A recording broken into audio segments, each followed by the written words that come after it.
কেমন করে জপ করতে হয় ঠাকুর ভক্তদের হাতে ধরে দেখিয়ে গিয়েছিলেন। ডান হাতের সব আঙুলগুলো একেবারে পাশাপাশি ভাবে জুড়ে রাখতে হয়, যেন একটুও ফাঁক কোনো আঙুলের মাঝে না থাকে। ঠাকুর বলতেন আঙুলের ফাঁক দিয়ে জপের ফল বেরিয়ে যায়।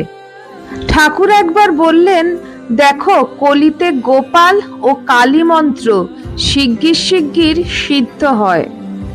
ঠাকুর ভক্তদের বলেছিলেন ভক্তি গ্রন্থ পড়তে, তবে গুচ্ছের বই পড়ারও তিনি পক্ষপাতী ছিলেন না। তিনি বলতেন ভক্তদের যার যখন যেখানে দেহ যাবে সেই অন্তিম সময় আমাকে সেখানে এসে দাঁড়াতে হবে, নইলে তাদের উদ্ধার হবে কেমন করে। জয় ঠাকুর, জয় মা, জয় স্বামীজি।